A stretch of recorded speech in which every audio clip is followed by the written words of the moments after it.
From Fortress Fund Managers, this is Do It for Grantley, a podcast where we speak with women and men in Barbados about their Grantleys and other money matters. I'm Kim Howard, Marketing Manager at Fortress, and my co-host is Omar Kennedy. Hello, listeners. An entrepreneur, author, and former financial manager.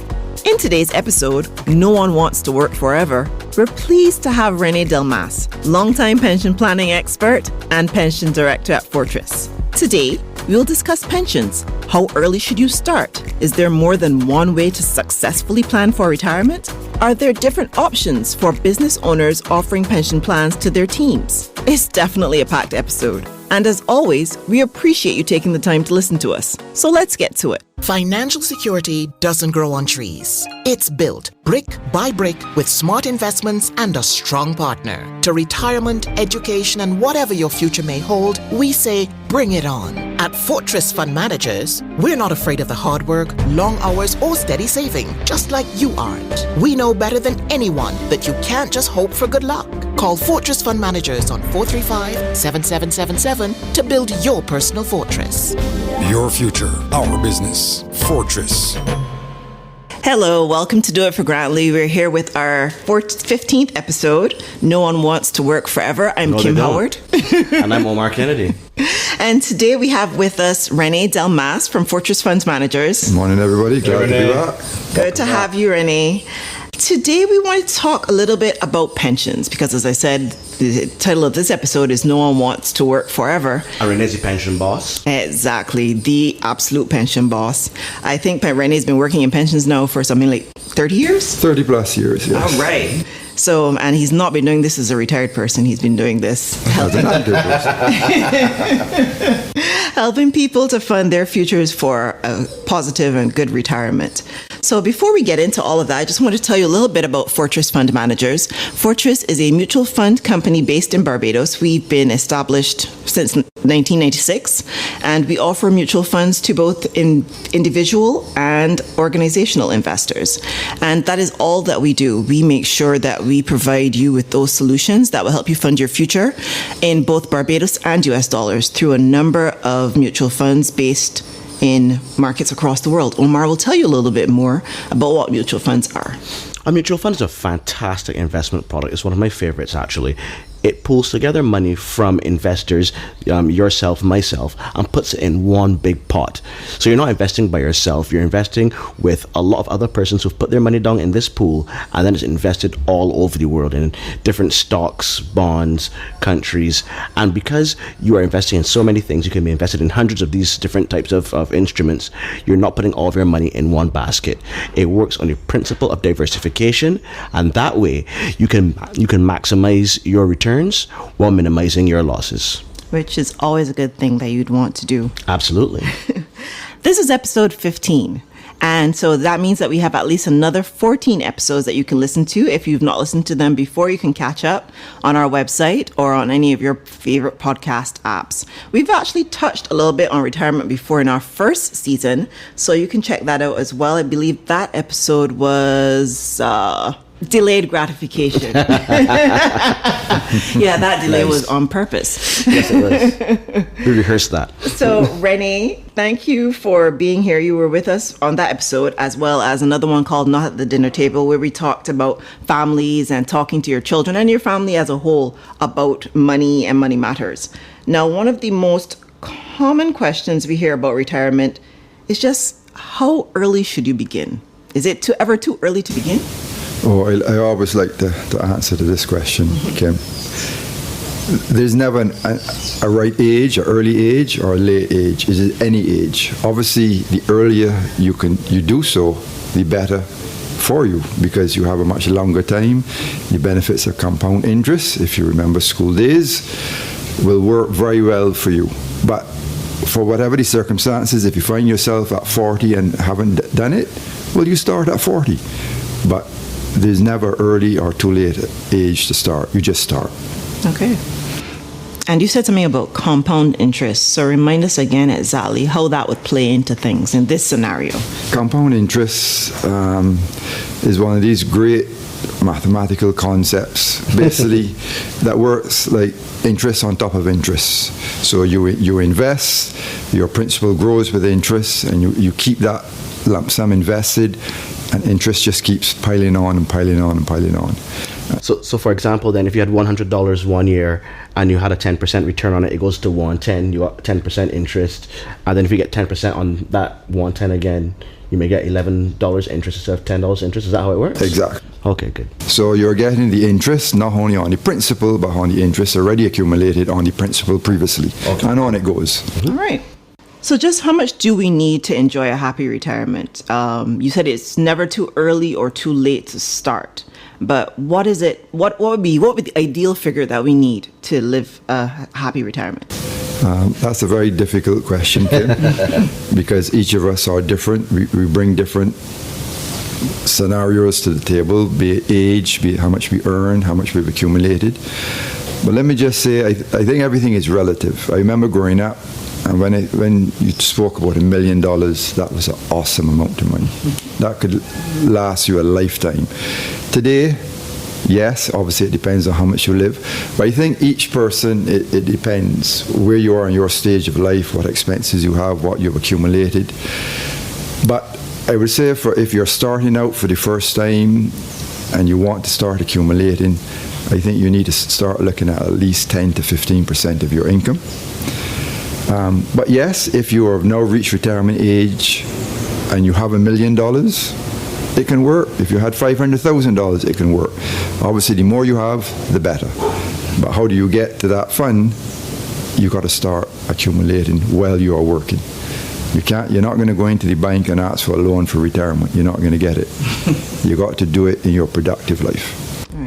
Understood. And retirement age is what? 67 years of age? For a full pension from the national insurance, but you can go, and the law does allow you that you can retire from as early as 55. Okay. No problem. But if you're fortunate enough to have sufficient assets, you can do so as early as 55. Understood. Now, this leads me to another question. The retirement age has risen over the past decade or so. How does that impact the working man, and how does it impact your retirement? Well, that really has driven more so from national insurance, because as you delay your retirement, you delay the payment of the pension for the first time. But private sector has continued to stick at a 65 retirement age, just as the norm. But once agreement is reached between employers and employees, you can go as early as 55. But Barbadians, like the rest of the world, are living much longer. So this increased longevity means technically one ought to have more money than, say, 20 years ago, because you're living longer. So delaying your retirement as late as possible is considered to be more attractive and better, because you then have more funds now to pay for your pension. I understand. And if then I chose the early retirement option, that means I would not have as much money in my retirement pot. Is that how it works? Correct. Okay. So obviously the earlier you go, the longer you're going to live. So you better make sure and ensure that pot of money is sufficient to pay for those extra years. I understand. Right. So that, in terms of that pot of money, that's your own private pension. Correct. But I just want to touch back a little bit on NIS. And you mentioned that the retirement age for an NIS is 67 years old. Well, for a full pension. For a full pension. But you can get it as early as age 60, if you like. Okay, right. With an appropriate actuarial adjustment. And when you say appropriate actuarial adjustment, because I had to say that a bad word there, yeah. It's a AAA, appropriate actuarial adjustment. Ooh, I like it now. I like that, yeah. What does that actually mean? I specifically use the word adjustment rather than a reduction. No, that doesn't sound as good. For the following reason. If you're going to get it earlier, you're going to pay it for a longer period of time. So if I was getting my pension from at 65, but I prefer to get it from 60, then I'm going to be paid a pension technically for 5 years more. Okay. So for that same pot of money to last 5 years more, it has to be actually adjusted and not reduced. So if my pension pot then is $50,000 and they do some calculation and I'm supposed to get $3,000 a month or whatever have you, right? I'm just calling numbers off the top of my head. And that is when I retire at 65. If I retire at 60, that they would reduce, they would still have to work with that same $50,000 pool. Correct. So the amount of money I'll be getting per month would be less. Would be less, exactly. Okay, I understand. So you get less for long. For longer. Well, hopefully. Yes, because we never know when we're going to die. Right. What do you say to people who say, well, I know some people work hard and they work long and, they retire and then they drop down dead the next week and then get to enjoy the retirement. So I can just live now and lick up my money now. Again, that's always a very challenging statement to respond to but very simply, none of us has the crystal ball. We don't know when we're going to die. So are we going to die a month after retirement or are we going to die 20 years after retirement? And I go back to when I got a mortgage for my house. The insurance company insisted that I have insurance on my life. Why? Because in the event that I died a year after my mortgage, then who's going to pay for it? The insurance policy would.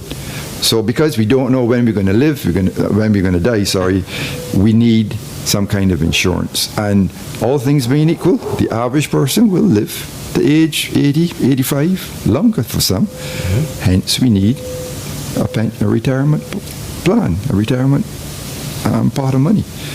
So yes, I may die 1 year after retirement, but equally I may live to be 100 years old. Agreed. And you can say, well, you may die tomorrow, but suppose you live. Exactly correct. What happens then? Exactly. Yeah. And it's not necessarily a straight road. So there's nothing to say that, well, I'm in great health now and I'll retire and I'll continue being in great health until I'm 93. There may be a lot of bumps in the road that you may not have anticipated, that may not have shown their face before. That may make things a lot more challenging too. It just makes sense to save and invest. Well, this brings an interesting point. A lot of persons are saying that the NIS pension may not be sufficient. What do you say to that? Should persons have an alternate stream for investing in their pension as well, if they can? Oh, I agree 100% on that, Omar. I think the NIS was there to provide a safety net. Mm-hmm. It does face some challenges right now. But be that as it is, whatever pension you get from national insurance is great. But to rely on national insurance, I don't think is wise. And I think you should certainly take out alternate means of securing a pension. So that nothing wrong in getting two sets of pensions when you retire. The more money you get in retirement, the better. So this is where I put in my usual plug. I believe a Fortress mutual fund would be a fantastic way to supplement your NIS. I guess you would agree. Absolutely. And note what you just said, Omar, a Fortress mutual fund. It doesn't even have to be a pension plan. If you happen to work for an employer that does not have a pension plan, there's nothing wrong in designating a mutual fund account to act as just that. Perfect. Just got to have the discipline not to go and touch it, other than at retirement. Yes, agreed. Right. And you said if the employer doesn't have it, but I would argue that even if the employer does have it, there's nothing to say that you couldn't do that. So you could have NIS potentially coming down the line to you. You could have, if your employer has a pension plan, you could have that coming down the line to you at retirement. And then you've also taken the initiative to put aside some additional money on your own in a Fortress mutual fund to also be there for you when you retire. Well said, Kim. You've hit it straight on. Absolutely correct. And I mean, because you can start with as little as $100 in the growth fund, that's in something that's achievable for most people. And then you can just continue to invest over time as your money permits, especially like you said, if you start younger, you have more time to build. You can build on that as your salary increases over the time and continue to invest over time so that by the time you get to retirement, if you've got at least those three options coming to you, you've got more coming than if you did nothing at all. Precisely. Agreed. And I believe on this point, I think we will be remiss if we did not mention the different Fortress options. For example, René, I should ask, if I am 30 years old, I wish I was, if I'm 30 years old, would I potentially invest the same way as somebody who's 50 and closer to retirement? Good question, Omar. The investment theory would suggest that the younger we are, we have the ability to take on much more risks.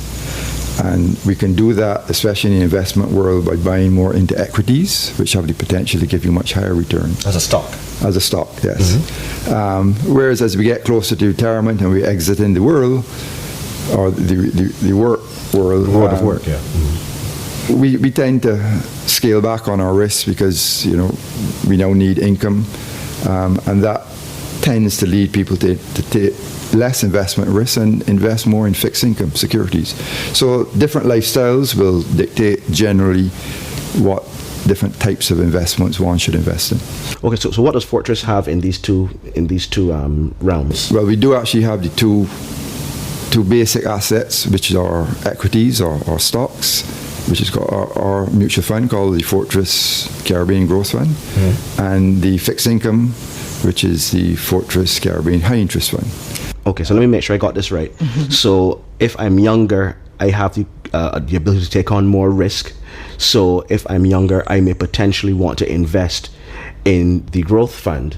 And as I get older, I may transfer or put more money into the income fund. That's correct. Okay, I understand. But at the end of the day, it will boil down to your own personal investment profile and how you view risks. But generally speaking, that's what the experts would suggest. Okay, so you won't if a young person comes in and says he wants to invest in the income fund, you won't stop him and We say, won't. no, you're too young for this.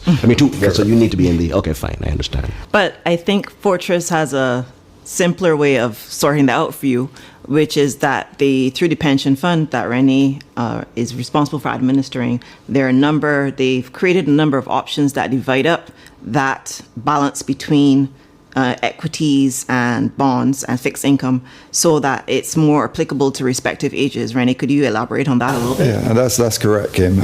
So if you've been saving for retirement through an employer-sponsored pension plan, we did create those three different options that you just mentioned, recognizing that employees in their own right are experts in their field of business and not necessarily retirement, so that we have sort of pre-selected the asset classes, equities and fixed income, just specifically in those three different options, so that you don't have to go and work out what should I be investing when or how. That's all done for you. You just select the shares. And those three shares are aggressive accumulator, more for the young person. Then you get to middle age, the conservative consolidator share, and then very close to retirement, the capital secure share. Okay. You just have to pick the share. We do all the investment in the background.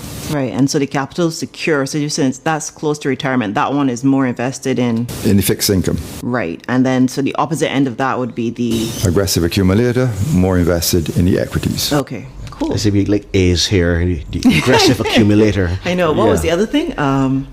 Conservative consolidator. No. The the adjusted appropriate actuarial adjustment. AAA. Yes, I'm going to have to find a way to put that on a T-shirt somewhere.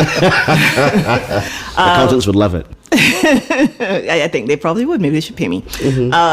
The other thing that I wondered about, René, is, right, we talked about if your company has a pension plan, but what about those companies that might not have a pension plan already? Or say somebody's listening to us right now, they're a smaller company, they've got a small outfit, they've thought that it would be nice if they could offer it, but really and truly, they're small, it sounds complicated. Do you have an option for employers in that boat? Because we have a lot of entrepreneurs and a lot of startup type companies as well who are showing themselves on strong footing. What would be an option for them? Well, I think one of the most appropriate options now, especially for smaller companies, and by small, I'm talking 20 employees and under, but it could equally apply to any size employer, is our recently launched Fortress Multi-Employer Pension Plan. Multi-employer? Multi-employer. Okay. So as the name suggests, many different employers, unrelated, can join this one pension plan. Oh. So just to sort of preempt this, previously, if you were an individual employer and you wanted a pension plan, you could do so. You took out your own individual employer-sponsored or standalone pension plan. But that meant you had to comply with legislation. which meant there's a cost attached to it because there's certain audits and actuarial valuations and renewals that had to take place, as well as the time to manage the pension plan. And we continue to get the complaint by smaller companies especially that they don't have those resources. Their resources should be more focused on running their business. And I think that's very understandable. Hence the multi-employer plan, where they can simply come and join this one employer plan and just forget about it. All the effort involved in running this plan, doing all the audits, is all removed from the employers. They just pay their contributions every month and leave everything else to a board of trustees that will run the plan on their behalf. So they come to this plan, the costs are known, they can have a contribution rate that is different to all the other employers, so it's fine-tuned to their requirements, and they just can forget about all the administration. It's all taken care of. I think that's fantastic, because as a country, many countries, these small businesses make up the bulk of businesses in the country or island. This is very important because so many persons then potentially are going without pensions, and this is very important. So all of you small business owners, persons who are employees, listen out for this. This is a readily available option through Fortress, where you can ensure that you do have a pension and you are prepared for your future, because a lot of persons tend not to think about their pension because it's so far off, especially when you're now starting the world of work. It's important to have persons who are in business, who've been in business for 20 years plus, to be able to manage your money for you and make sure that by the time you're finished working at 55, 60, 65 or 67 years of age, you do have something there put down for you. And because you're working for a small company for the majority of your life, you still are taken care of. And I'd just like to add here, Omar, that the costs of joining is fixed. So there are no hidden costs, there are no additional costs. You just pay a fixed standard fee. Wonderful. And off you go. Perfect. So the larger employers would be the standalone type of pension plan. Generally then you have speaking. the MEP, the multi-employer pension plan, which would be for perhaps smaller employers. Is there something for an individual? Like if I were a self-employed person, is there an option that would be well suited for me, or is there just something straightforward that I could do? Yeah, well, individuals have the option of taking out their own account in the pension plan, or if they were in a previous plan, you can transfer into individual plan called a registered retirement savings plan, and that works very much in the same way as a group pension plan. Money goes in, it's invested, and you just save for retirement. So what happens at retirement? So we talk about, okay, you have to go in and you save and there are all these different options. But at retirement, then what happens? I've reached 65, 67, and I decide, well, that's the end of it. I'm not working anymore. I want to collect on this pension that I've been saving for so long. What happens then? Well, basically for defined contribution plans, which are the plans Fortress normally associates with, each person on retirement has this pot of money. And it's that pot of money that is going to be used to purchase your pension. And again, the law says that the most you can get as a lump sum from your account at retirement is 25%. So most people take out the 25% as a lump sum because it's tax-free. And they're free to do, of course, whatever they like with it. But that remaining 75% is what is going to be used to pay you a pension every month for your life. And that can be done in two ways, either through an annuity with a life insurance company or through a drawdown with Fortress. And generally, the basic difference between the two is with the annuity, you basically give up ownership or control of the money. You hand it to the insurance company, and they will do their calculations and agree to pay you a pension of X dollars per month for the rest of your life. And when you die, that's it. So whether you live to be 100 or not, once you're alive, the pension is paid. There are certain guarantee periods that can be put in there, but that will then reduce the pension that you get when you're alive.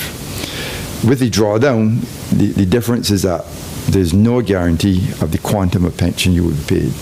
You continue to own the assets. The pension may be higher or lower from the previous year. The key thing is when you die, The assets form part of your estates, unlike the annuity. All right, well, René, that's actually very interesting in that you have options. Now, you said that the regular annuity, there's ones, I think you said the insurance company will determine how much you get paid for the rest of your life. And then there are various options that can happen in there depending on, I guess, what you want to do in case you pass before your spouse or something like that. Yes, these things called guarantee periods. Okay. That you can put Guaranteed periods? Guaranteed periods. Periods, okay. So as you increase the guarantee periods, the pension that's paid to you, the retiree, will decrease. Okay. So it's basically for in the event of premature death, Right. where if you die younger or earlier than expected, there will be some payments made to the beneficiary. Okay. But if you live past those beneficiary periods and then you die, all the payments will cease. Okay. Okay. So you have to kind of weigh your options. Correct. Because each person's circumstances are different, and sometimes the annuity may be more appropriate, and sometimes the drawdown may be more appropriate. Are there people for whom the income drawdown that you mentioned is never appropriate? I would say, generally speaking, when the pension that you're going to receive, you are generally dependent on that to live from month to month. You know, you have certain bills, you don't have much disposable income, you need that money every month to get by. And hence, you probably may not be in a position to take the risks like the people that take the drawdown, where your pension could reduce depending on the performance of the assets back in the drawdown. Right, because it's still invested. Because it's still invested. You still own it. You take the risks in the drawdown. So yes, I would say, generally speaking, if you really are totally dependent on that pension, and you can't afford to have a drop of 5 or 10% in your pension, then the annuity may be the one for you. Because with the annuity, remember, you will never outlive it. Okay. Because once you're alive, You can continue to get you it. will get your payment. Got it. Okay. So that tells us exactly what happens, and that then, makes you think very carefully, at least for me, about how you set up things from the beginning. Because in terms of even being able to have options at the end, if you're solely dependent on this one particular source of income at the end of your life, or the end of your working life rather, then it means that the other option is not really a good one for you. So you're kind of forced to take that one option. Yes. Yeah. So then it makes you, think about what we were talking earlier, which is that you should try to find other ways to secure your future, whether it is through NIS, as well as an employer pension, as well as your own personal investments. Absolutely, Kim. I'd like to add something to what you said, René. René mentioned that, if there was a drop of 5 or 10%, but it is good to know that the general trend of investments is up. But so that's overly long term. But sometimes, because there may be something that's happened in the world markets or whatnot that may cause a temporary drop of 5 or 10%, just for example. But overall, don't think this is something that happens regularly or whatnot. The general trend over the last 100 and some years is always up at a decent clip. Yeah, exactly. All right. So I really appreciate you taking the time to speak with us this morning, René. And I wanted to just remind our listeners that we always welcome your input. And I would like you to tell us what retirement looks like for you. If you have any thoughts about retirement and what that could look like, please email us at info@fortressfund.com or message us on Facebook or Instagram at Fortress Fund Managers. Next week, we are going to be here with Davinia Tomlinson, who is the Managing Director of Raincheck, a company out of the UK that was set up to help women fund their financial futures. Nice. And we're looking forward to that conversation very much. She's our first international guest. Woo! So I hope you'll join us next week for our next episode of Do It for Grantley. See you. See you then. Bye. Do It for Grantley is a production of Fortress Fund Managers. You can listen to and download all our episodes in all the good places podcasts are available, including SoundCloud, Google and Apple Podcast, TuneIn, and more. Or on our website, fortressfund.com. That's fortressfund.com, where you can also find this episode's show notes, explaining all the financial terms we mentioned in the show. Remember, let us know what you think about the podcast, this episode, or other money matters. You can email us at info@fortressfund.com or send us a message on Facebook or Instagram at Fortress Fund Managers. Most people find out about podcasts through recommendations, so spread the word and tell your friends about our show. Until next time, I'm Kim Howard. And I'm Omar Kennedy. Thanks for listening.